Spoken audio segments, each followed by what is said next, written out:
Well, thank you very much. It's a great honor to be with a friend of mine, a man who is respected all over the world, actually, but he's in charge of NATO. He's the Secretary General, Mark Rutte, and he's really done a great job. He was not too much involved when they weren't too nice to us at our recent little military skirmish, but he is a man that's respected by everybody. And Mark, maybe you'd like to say a few words. Absolutely. And a few things I want to share with the media, with you being here present. And it's about your leadership. First of all, about Iran. I really want to make clear how important it is what you are doing on Iran. This is, first of all, about the nuclear capability Iran was basically getting its hands on.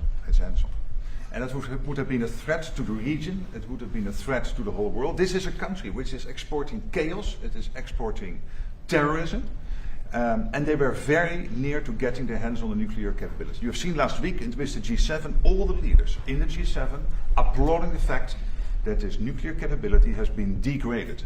This is extremely important, and I just want to make this clear, because sometimes people think, why was this whole Iran thing going on? This is about security, about safety. This is the leader of the free world taking responsibility beyond the shores of the United States for the rest of the world, and this is what you did.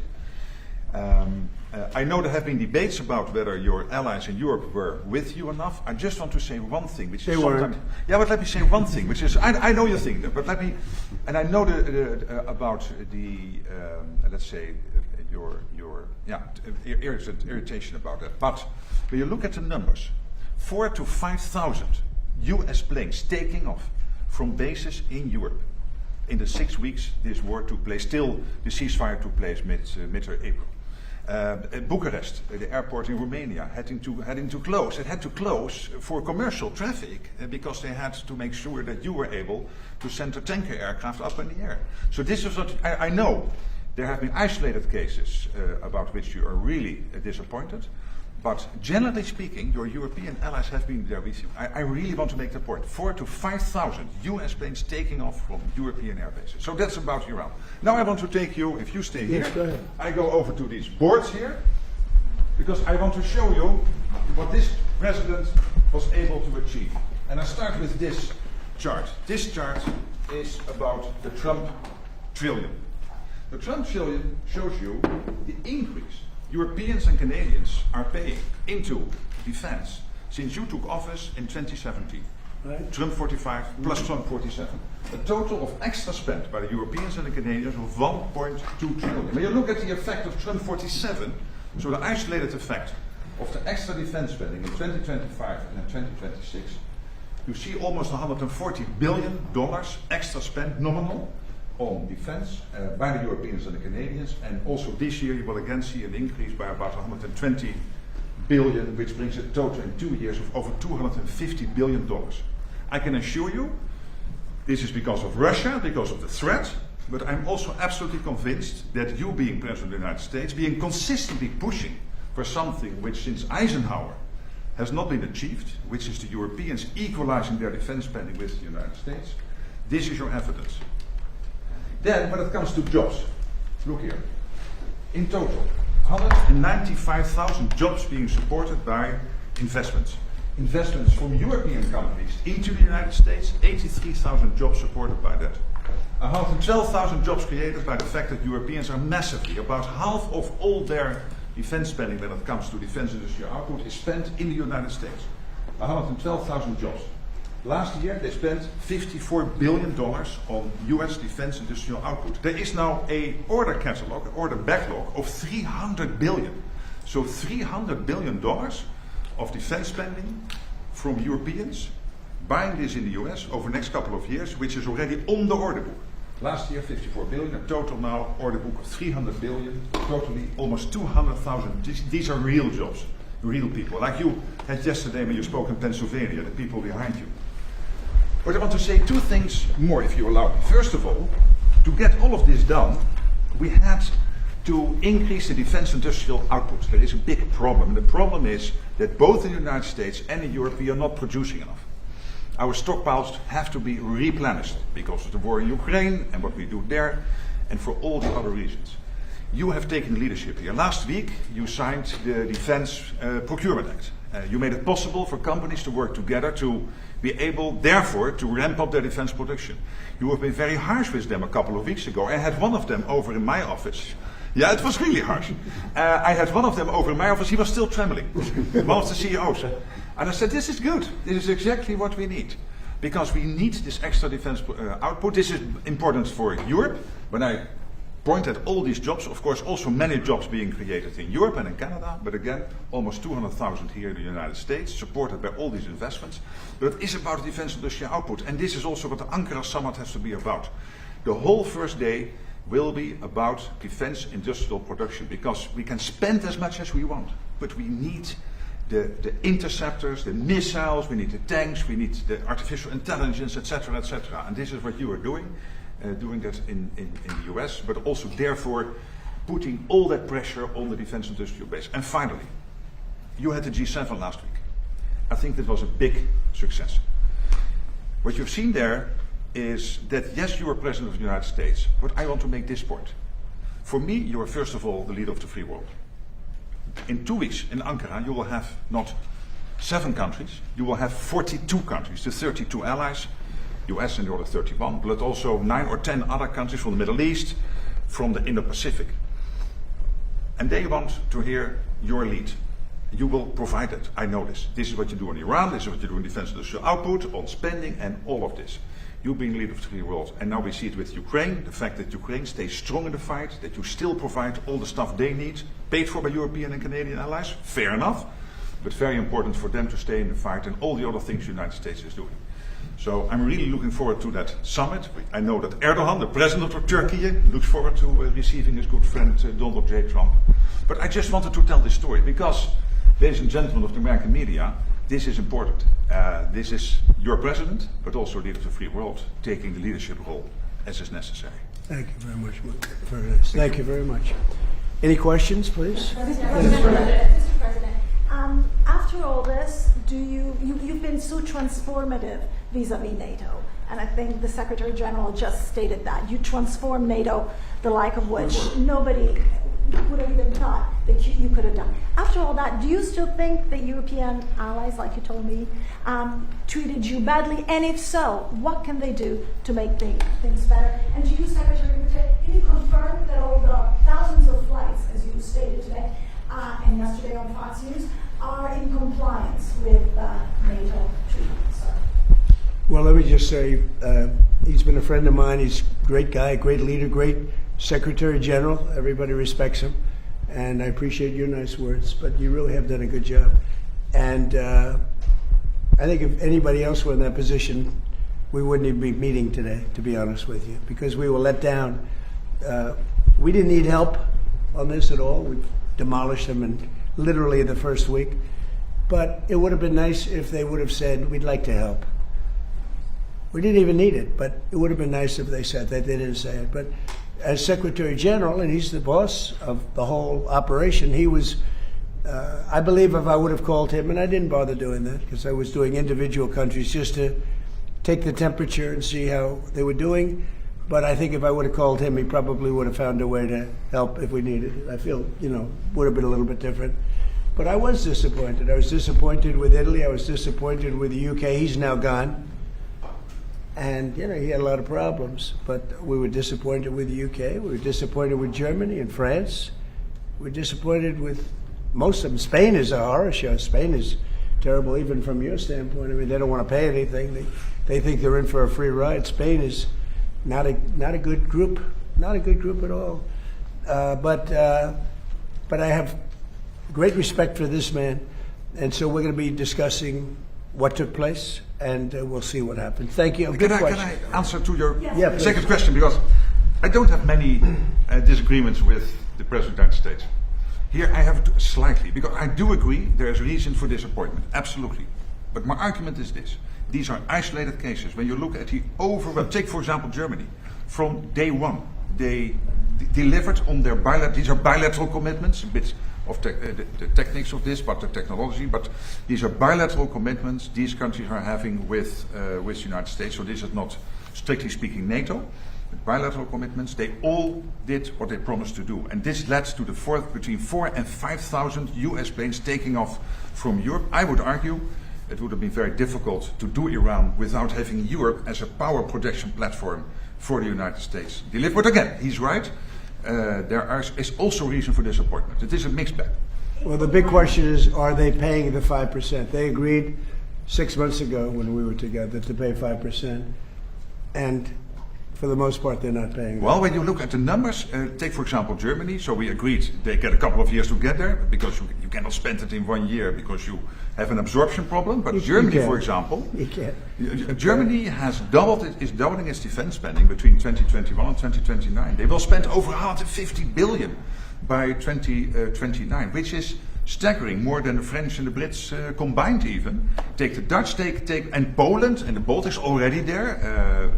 Countries like Denmark really stepping up. So and the Nordics. So it's a bit of a mixed bag, but most of them are doing it, and the alliance is so much stronger because of this man.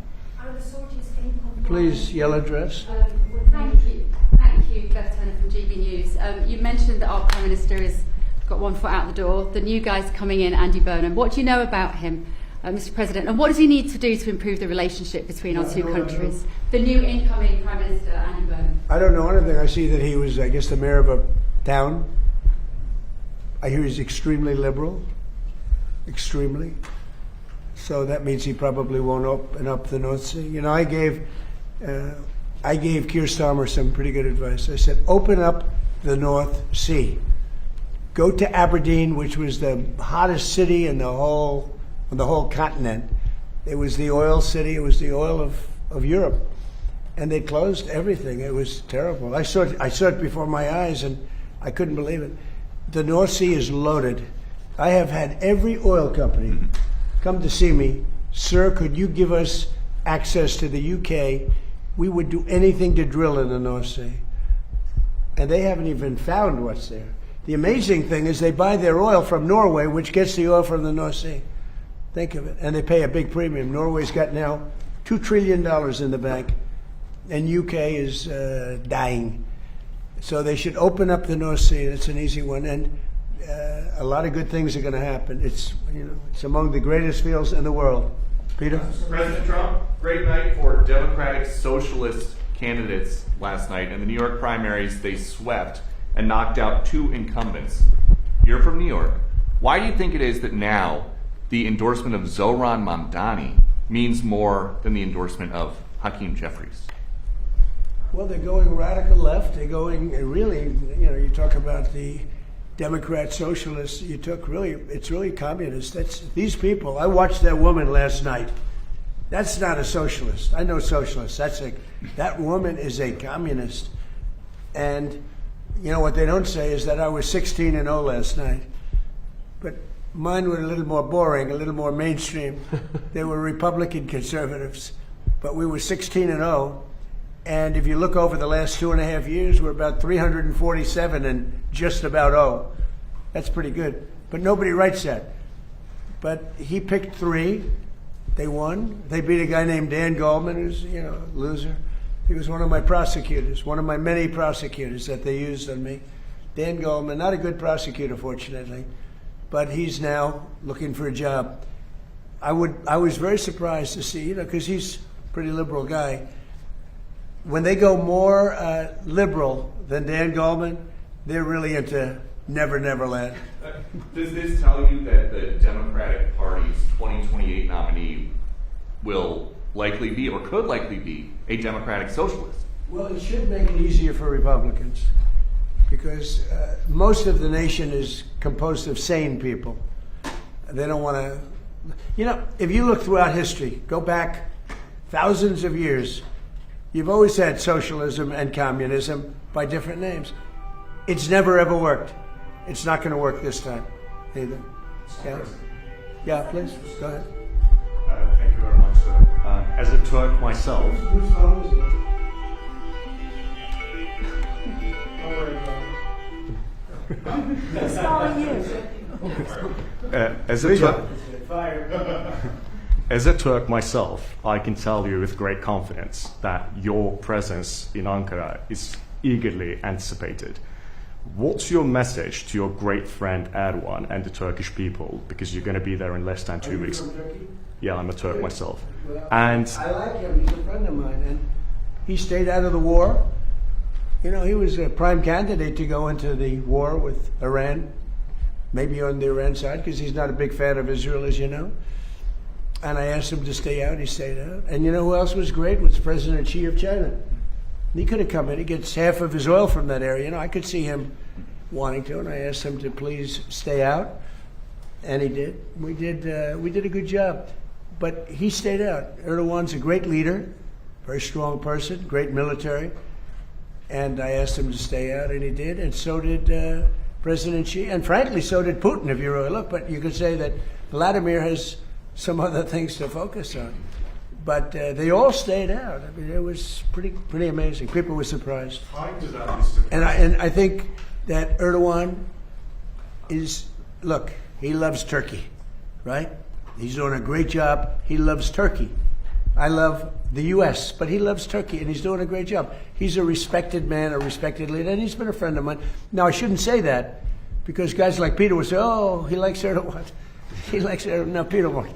Peter doesn't get it. Some of the others, let's say. But Erdogan is a strong man, but he's been everything I've ever asked him for, he's done. Mr. President, Mr. Secretary General clearly pointed out that allies want to do defense business with you, and Turkey is definitely one of them. They want the F-110 jet engines, and they want the F-35 fighter jets. Are you going to Turkey with a big gift bag for Erdogan? So, yeah, I think so. Look, he's a member of NATO. Some people don't consider him so, but he really is. He's a strong member of NATO. Yeah, I'm going to probably do something that's going to make him very happy. And Turkey has Tell him hello, huge, right? Tell him hello. He's a good man. And Turkey has a huge defense industrial base. 3,000 companies working all over the alliance, also here in the United States. So strong. People don't know how big Turkey is in terms of the military. It's a very strong. They have a lot of our equipment. A very strong military because of him. Yeah, please. What are your expectations, sir, about this meeting in Ankara? What do you think? Well, what are your except for the expectations? fact that it was being held in Turkey by President Erdogan, I don't think I would have gone to it. You would have come for me. But I might go for it. I might. You're right. Mr. President. I mean, I wouldn't have gone for, you know, what we went through over the last 2 months with, you know, the various countries. But you're probably right. I would have gone for you. But I would have not gone for most people. But he called me up. He said, please, I have it in Turkey. You got to be there. The United States has to be there. And so I'm going out of respect to President Erdogan. Mr. President, what do you want the allies to do more than what they are doing right now? Do you Just have be an loyal. ask? I just want their loyalty. We don't need their money. We don't need anything. We have the most powerful military in the world by far. But I just want loyalty. You know, we're so loyal to them. We're always fighting for them. We have thousands of troops all over Europe. In Germany, we have 50,000 troops. And then you want give us a little nudge, give us a little kiss. We don't want much. And they say, no, we can't do it. We're paying hundreds of millions of dollars for the troops that we have in Germany, the troops that we have in UK, the troops that we have all over Europe. I will say Poland was very good. You know, I endorsed him, and he won. By the way, many people that I endorsed outside of the United States won. You know that, right? Do you know we had a big win yesterday with Colombia, a favorite place of Marco. Marco loves Colombia, but no, I endorsed a man who was, you know, at the end, and he won. But the same thing in Poland. He was number 10. I endorsed him.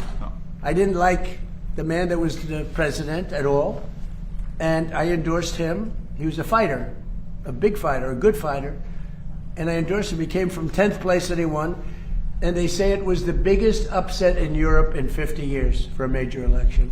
And you know what? He's going to be a great president of Poland. Mr. President, but we have many people, South America, but we just the other day we endorsed somebody, that El Tigre. They call him El Tigre because he's tough. He's another fighter. I like fighters again. Mr. President, you like but winners. He won. Mr. President, you like winners. Do you think President Zelensky is winning right now? You famously. Well, he's doing pretty well. Look, no matter how you look at it, he's doing pretty well. He's holding his own at least. A lot of people dying on both sides, but I think he's doing pretty well. You gotta hand it to him. Can I ask you? Look, you have to say he's courageous. He's got great equipment, but he's got great men. He's got fighters. And can I ask you one other question? Yeah. Have you seen the report into the Minab school attacks? Could you tell us? I have not seen it, no. Why not? At some point, well, It's I been published. have to wait for it to be It's been complete. complete. I don't know that they're ever going to solve that problem. I mean, you could ask Pete, but I don't know that they're going to say it was one of our missiles. Pete, I don't know that they're ever going to solve that problem in terms of whose fault was it, because there were missiles flying all over the place. So you won't accept And it's blame? horrible what happened, but there were missiles flying all over the place. And somebody said it was our missile. Well, maybe it wasn't our missile, but I've seen nothing to lead me to believe it was. There were plenty of missiles being flown by other people. What do you think, Pete? Well, Mr. President, we've taken the investigation very seriously, and when the appropriate time is right, whatever that outcome is, that'll be the time to divulge. And do you know what the I results mean, if of you the come up with the investigation right is? answer, I don't think it's going to be us. I don't think it was us. There were a lot of missiles being fired at that time. Yeah, please. Mr. President, you just had a colourful lunch on the Senate, in the Senate. Would you be open to a compromise measure that had provisions of the SAVE Act into a reconciliation bill? Not really. No, the SAVE Act should be, it's not compromise. It's voter ID, it's proof of citizenship, and it's also the mail-in ballots. We want mail-in ballots for the military if they're away. We want them for people that are ill or people that are in some form handicapped or have a hard time, or people even that are on vacation. I'm open to that. But mail-in ballots, you have to vote, because we have a lot of rigged elections. And would you veto the housing bill? And then we added in men in women's sports is a no-no. No men in women's sports, and no transgender mutilization of our children. These are 99% issues, and we have to do it. We have to protect. Look at what's gone on in Los Angeles and California. The vote still hasn't been counted. What's it, 2 weeks now? It still hasn't been counted. And I don't know Spencer Pratt, but I watched him, and he was doing really nicely. All of a sudden, he's out. And I said he was going to be out because he was doing well. And then a week later, they started saying, oh, he's starting to lose favor. He's starting to lose. I said, they just rigged the election. And they were going to do that with Steve Hilton. He's a good man. And I asked the U.S. Attorney to go look at their votes. And as soon as I did that, they announced that Steve Hilton would be a finalist. So, no, we have rigged elections. Now, in my case, I made it too big to rig. Remember the expression, too big to rig? But we have rigged, and we have to have voter ID. If we don't have voter ID and proof of citizenship, but basically it's the Save America Act. Everybody wants it. Everybody is it, including Democrats. 87% of Democrats want it. Not the leaders, because they want to cheat. Their policy is so bad, they're unelectable. Would you veto the housing bill if it came to your desk, sir? Would you veto it? About what? If the housing bill that you didn't sign today, if it came No, to your I desk... said I'm not signing the housing bill. I want to see what happens with Save. Look, the housing bill is housing. I made billions of dollars with housing. I know housing better than anybody, maybe anywhere. It's all about the interest rate. Lower the interest rates, you can have all the housing you want. But you have to understand, I don't want to hurt people that own houses too. These people, for the first time in their lives, they have valuable houses. They become rich. I don't want to hurt them either. Sir, What you want to do is, what good for everyone? Get the interest rates down. We have this numbskull that was the head of the Fed before, and he's a stupid person. And we call him too late, because he was too late with the interest rates all the time. We need low interest rates. Low interest rates will solve everything. Will solve that. Now, despite that, we're doing well with housing. But where we're really doing well is oil is plummeting and costs are coming down. Affordability, we're doing great. The Democrats gave us a tremendous affordability problem, and we're reducing prices a lot. Our new Prime Minister will be installed in a matter of weeks, could be 3 or 4 weeks. Would you want to be the first person on his list to visit globally? No, but I think we're probably of a different persuasion. He's very liberal. But, you know, I got along well with Starmer. I disagreed with Starmer. I said, you have two problems, immigration and energy. And crime, too, by the way. Crime. You have a terrible mayor of London, by the way. I don't want to cause any problems, but your mayor of London is grossly incompetent, a bad person, and a horrible representative for your country. You know that. That's why you're smiling and laughing, and it's true. But you know that. The mayor of London is a horror show. But you have a crime problem. You have an immigration problem. The immigration helps cause the crime, by the way. And you have a tremendous energy problem. You're building stupid windmills all over the country, and they don't do the job. You have the greatest oil field in the world, one of them. It's called the North Sea oil. All you have to do is bid it out to Exxon, Chevron, Shell, British Petroleum. They're begging to go there and pay billions of dollars. And because the left is so crazy, they don't want the money. And the country is losing. I mean, your country is going to go bankrupt. Think of it. You have one of these. Now, most countries don't have that. You have the North Sea oil, and you have the best part of it. Think of it. You go to Norway, who doesn't have the best part of it, and you give them, and they have $2 trillion in the bank. You know, they have $2 trillion, maybe more, because the UK pays them all this money and others. But you have one of the greatest fields, and I told this guy 15 times, and he wouldn't do it. I said, you're going to lose your prime ministership. And he did. In fact, I called it about 3 days early, right? Remember I said he was leaving?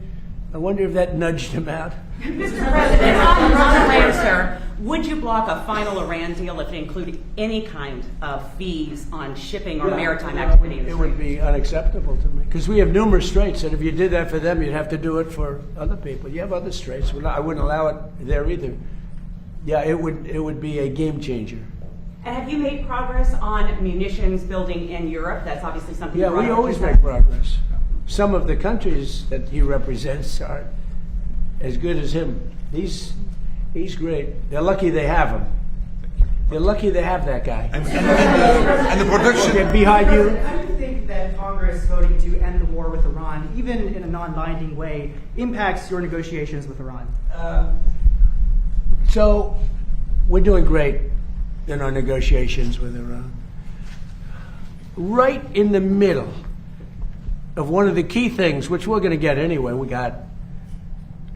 we have breaking news. The Senate has voted that they'd like Trump to stop the war. So Iran sees that and they go, what's that all about? Now, you know it's meaningless, right? But I had lunch with them. We had 4 Republican senators and all Democrats. You know, Democrats, they want to lose the war because they're stupid. That's why we call them Democrats, you know. I no longer use the E. I've changed the E into a U. We call them Democrats. They're dumb. Their policy is so bad. That's why they have to. They are opposed to the Save America Act because they don't want voter ID. They don't want proof of citizenship. You know why? Because they have to cheat. Their policy is so bad that if they don't cheat, they wouldn't win an election. They're phenomenal cheaters, and they stick together. But you know, the people, the Democrat people, are 87% in favor of the Save America Act. Yeah, please. Thank you, Mr. President. Last night, of course, you know, as Peter pointed out, we saw the Mamdani-backed candidates win in Jeffries and Schumer's backyard. You told me in October that Schumer was gonzo and that Mamdani was the leader of the party. Does the last night's results affirm that assessment? And well, Schumer's lost his way. He's become essentially a Palestinian. I think it's the greatest transformation of a political position I've ever seen. Chuck Schumer, who was a strong supporter of Israel, and he's become 100% Palestinian. In fact, I've asked for a beautiful, beautiful silk outfit to be sent in the Palestinian tradition. I'm going to send it to him as a birthday present.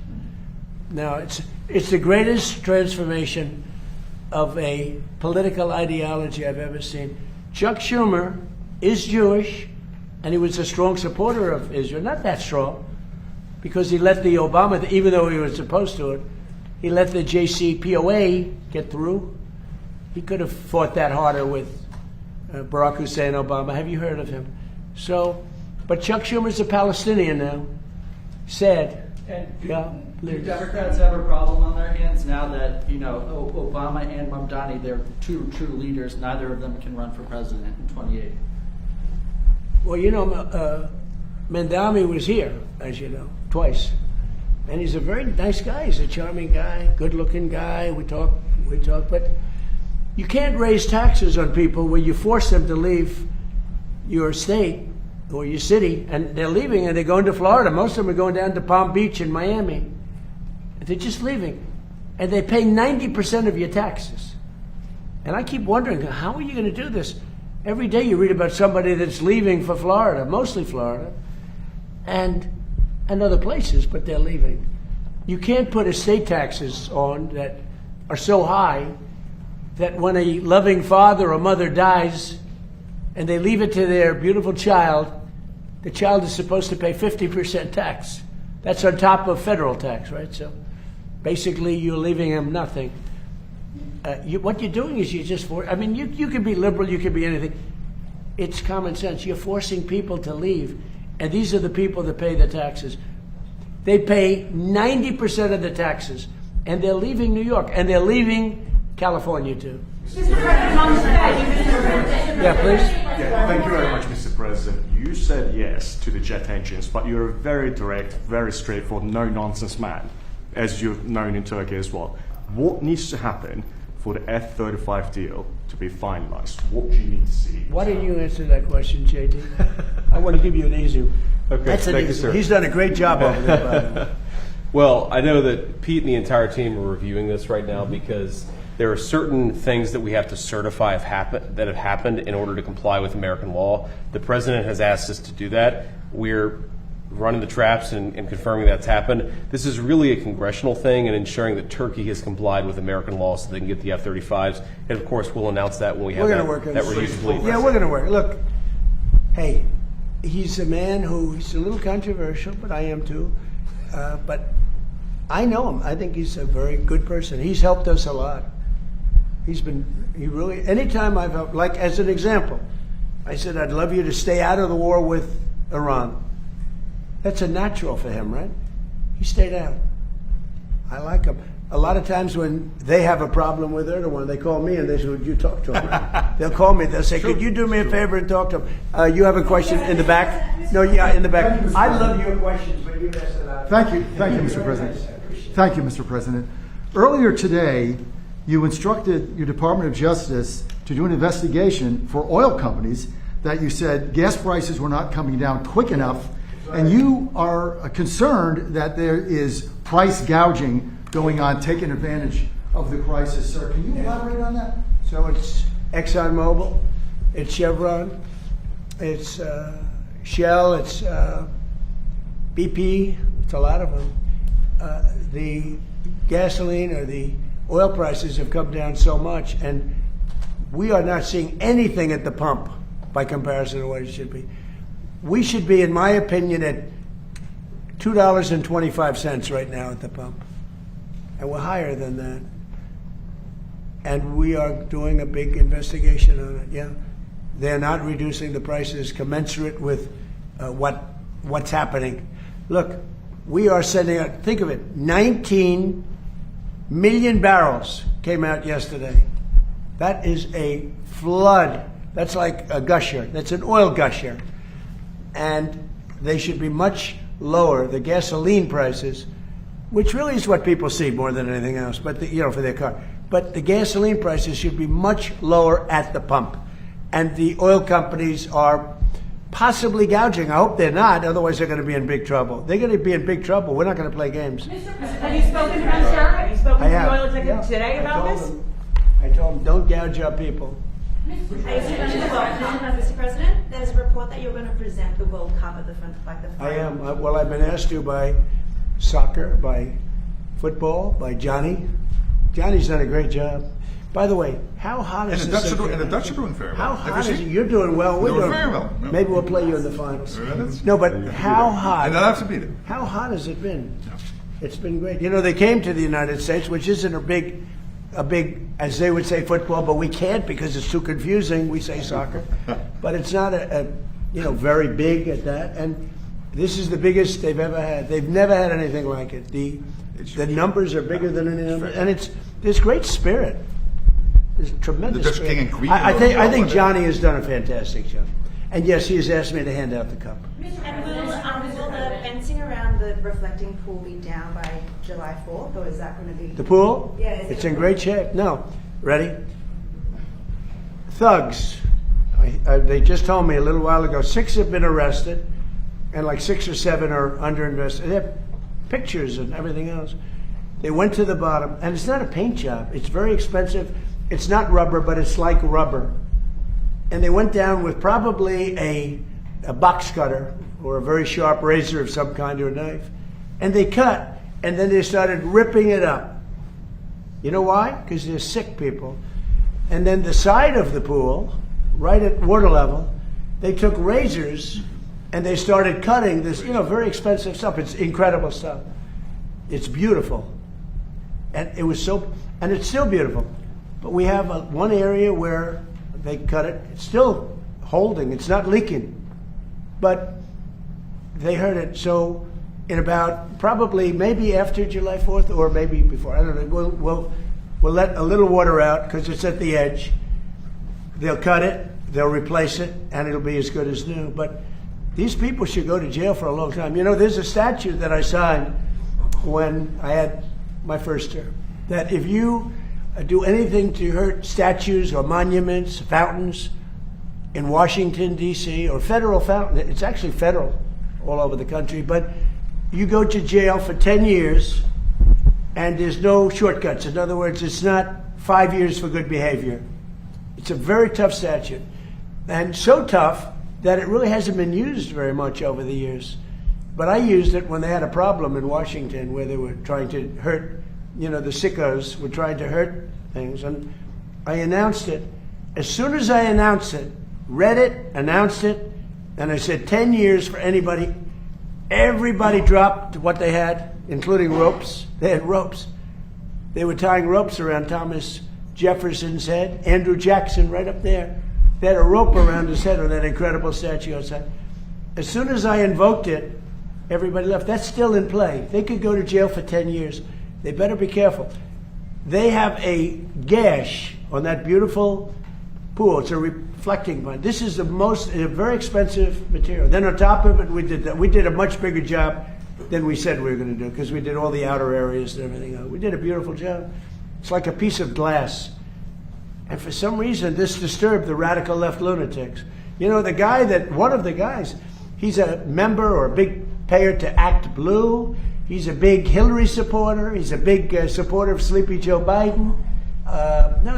This is a very political thing. But as I understand it, 6 are under arrest. This was pure vandalism. It's an amazing thing that we did. Don't forget, it hasn't worked properly since it was built, because it always leaked in 1922. So it was built in 1922. So that's 100 years more ago. It's never worked properly. I always say it had great potential. And I said in my first term, I'm going to do something. So Biden and Obama, between the two of them, spent over $100 million. It was a disaster. Obama, because of the environment, took the water from the Potomac, and it was horrible. It was bad. I don't want to have to tell you what happened, but it was really bad. You can read about it. Biden, he didn't have any idea what the hell they were doing, because he didn't know what anything was happening. But they spent over $100 million. We spent 14 or 15, and a lot less than that, because a lot of these people work for the Parks Department anyway, so they're going to work. So I would say a lot less. And we put a great surface on. This is a world-class surface, and it looked beautiful. But they came in and they cut it, and then they grabbed it and they pulled it up. That's why it's all ripped. And who would even think of that? They're sick people. So I think they're in big trouble. But here's the bottom line. We temporarily patched it, even though we stopped the leak. It's so good that it with all that damage they did, it's not leaking. And it looks really beautiful. I just had pictures taken. It's reflective, it's beautiful, like it did a week ago. And then we're going to let a little water out, because you have to let the water out to fix it. We're going to fix it, and then the water goes back in. It won't take long. We may do it before July 4th, or we may do it just after July 4th. Now, we have it a little bit fenced off because we have a big fireworks display. And tonight, I'm making a speech. And people like my speeches, but I guess we're going to have a lot of people over there. But tonight, we're going to have a lot of good entertainment. One of the greatest opera singers in the world. We think he's great. Lee Greenwood's going to be singing our favorite song. And we have a lot of great things, but I think I speak at about 7 o'clock tonight. So that's over at the mall. No, but the water looks great. But we will do the final fix-up. But just remember this. They took razor blades 350 feet. Coming from where he comes, they don't do that. They took, maybe a little bit. They took razor blades and knives, and they cut patches like that. 350 feet long. A lot of them are like a foot, a foot, a foot. They cut the lining. And there's pictures of the guy bending over. I don't know if anybody saw that, but there are pictures of the guy. And you say, who would do that? Maybe it's Trump derangement syndrome. You know, we fixed over 50 fountains and monuments in the city. The city is the safest it's ever been, ever. We have virtually no crime. We're crime-free. When we came here at the beginning, it was a horrible, crime-ridden city. And we have no crime, virtually no crime now. Everything's fixed. We have new grass. We took miles. We took so much. Nobody's ever seen anything like. Everything had graffiti on it. It's all gone. The tents all over the lawns, which were terrible, are all gone. The fences are all gone because nobody goes on the lawns anymore. But we fixed those. You know, grass has a life just like people have a life. And we fixed the lawn, and it will be fixed. Now, one of the other things they did a job, around the reflecting pool, we have a huge field of grass. They poured acid on the grass. The same people, I guess. They poured acid. So that's in the process. It killed, acid kills grass quickly. So that's being fixed. But the reflecting pool is great, and it's going to look beautiful. It's so sad to see what they did. And then the fake news tries to say, oh, well, it didn't work. Of course it worked. Everything I do does work. What I do works. What I do best is build. And we fixed, I think it's 52 fountains. All over the city they're talking about it. But you know the biggest thing is we have one of the safest cities. If you would have come here 2 years ago, you had a good chance of being mugged, although you're a very big guy. They would have mugged him up. They would have beat the hell out of him. He would have said, I'm never going back. Now you can walk with your beautiful wife. You can walk with your friends down to a restaurant. You know, we were losing all our restaurants. Nobody wanted to go out. Even if you got into the restaurant, they'd rob you when you were in. Now you can't get into a restaurant, but the restaurateurs are opening restaurants all over the city. I'm so proud of it. Also, Memphis, take a look at Memphis. Take a look at in Louisiana. Take a look at what's happened. What we've done in Louisiana with New Orleans is incredible. The Governor Landry, called me. They just had Mardi Gras.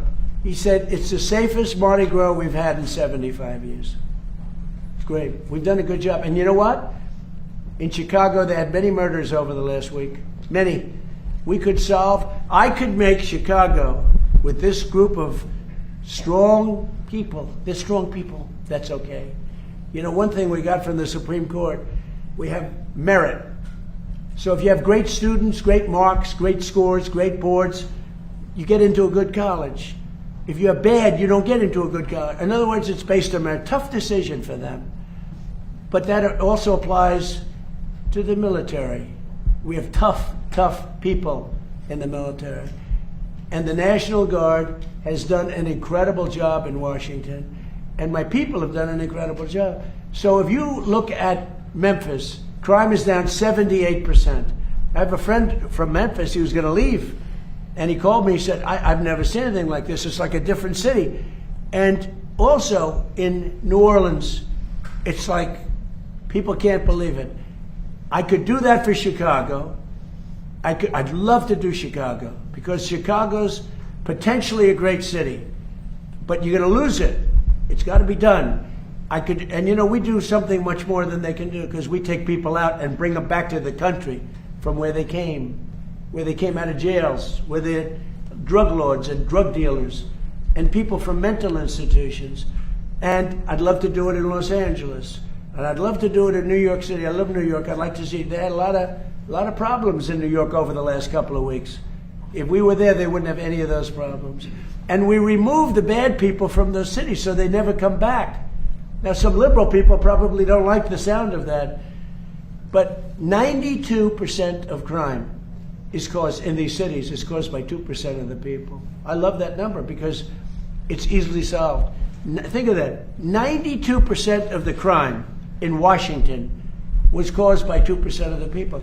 We moved out almost 5,000 career criminals and people from other countries. And Washington now is one of the safest cities, I could say on the planet, but let's just say in the US. And it's beautiful now. The reflecting pool, but we have 52, I think it's much more than that. It's going to soon be more than that. You see them opening up, and my team has done an unbelievable job. Doug Burgum has been great, Department of the Interior, and his people. Greg and all, I mean, these people, they're phenomenal. But think of that, you work so hard, you get it open way ahead of July 4th. July 4th was the key. And then somebody's in there with a knife cutting it and ripping the floor out. It's terrible. But the 350-foot gash in the side, it's a terrible thing. Ready? Here, I'm going to end on this. I'm so proud of Washington, D.C. It's become one of the hottest cities in the world. But what is the hottest in the world is the United States of America. We have the hottest city, and you know that. You were talking about that. 2 years ago, we were laughed at. We were a joke. We were a dead country. Now we're the hottest country anywhere in the world. Thank you very much, everybody. Thank you, Brad. If you like this video, then like, share and subscribe to ET Now World.